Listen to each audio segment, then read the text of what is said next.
So the most important thing about preparation before going on an expedition, whether you're a novice or you're a seasoned traveler, is to have the confidence in yourself in a number of areas. That being said, it's about sharing responsibilities. So one person might have strengths that the other one has, but it doesn't mean you're exempt from knowing how to do the daily checks, for example, or to do the border crossings, or to deal with the cross cultures, or whatever it is. The other thing you need to prepare yourself for is weather conditions. Your different landscapes are going to produce different requirements in your driving skills and your drivability.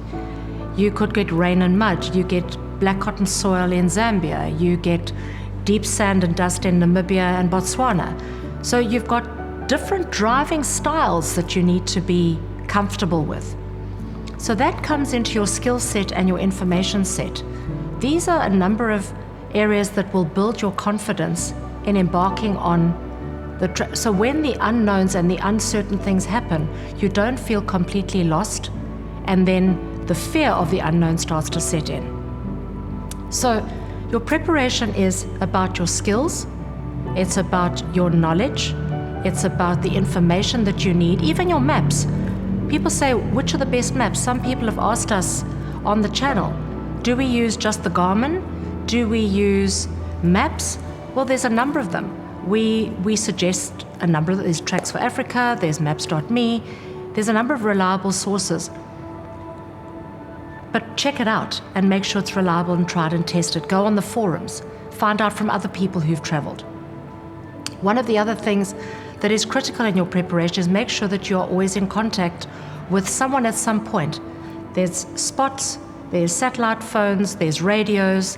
Make sure you've got everything that gives you, I'll go back to the baseline, your confidence needs to be built. So if you've put all your checks and balances in place, you then become more mentally prepared and less fearful. So you feel more courageous and confident to embark on this trip. Another thing about traveling with your companion is how you communicate with each other. Because most people have this dream of traveling in their truck through Africa or wherever in the world, but they haven't factored in that they are in a confined space 24/7 with the same person. And it's not always easy to be even-keeled, even-tempered all day long, every day, because overlanding is an experiential way of life. It's a day-to-day that you cannot necessarily plan or prepare for because things change on the road. The driver might be driving too fast. The passenger might be feeling unnerved, but they don't want to say anything because they don't want to trigger the driver. But now they're suppressing that, and eventually it ends up in an outburst. Or the driver feels picked on because the passenger is criticizing. So all these kinds of conversations need to be had up front or when they happen in the moment. If you need time out from each other because it's just been a little bit close for a little bit too long, what does time out look like so people don't take it personally? When there are stressful situations, how are we going to deal with them? How are we going to work through them? The most important thing in all of this is to have your mindset right. You need to have a change-fit mindset. And what do I mean by change-fit? You get in your car, you've got a plan. You've driven 5 k's down the road. There's a thunderstorm. You're not going to make your campsite that night because it's torrential rain. What are you going to do? So you've got to build resilience. You've got to build the tenacity. You've got to build a can-do attitude in yourself and in the person that you're traveling with. You're not going to be able to prepare for every eventuality. There will be some curveballs, there will be some twists and turns and surprises. What is going to be important is the discussion between you and your travel companion, how you will navigate those difficult situations. Play them out between you, whether it's a border crossing, whether it's an accident, whether it's whatever the difficulty is, you get stuck. When those things arise that catch you by surprise, how are you going to deal with them? Because When you haven't talked about it and you're caught by surprise and the stress of that, that can sometimes unhinge the travel team. What you want to do is be preventative and prepare yourselves that when things go down, we stand together.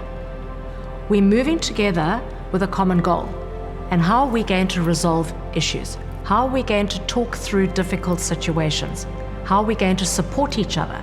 So we are always a team, no matter what happens.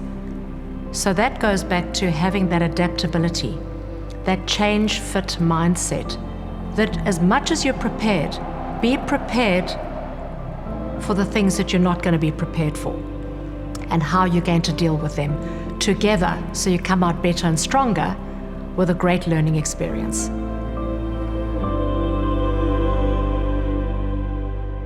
The last thing that we really encourage you to factor in is preparing yourself for your homecoming,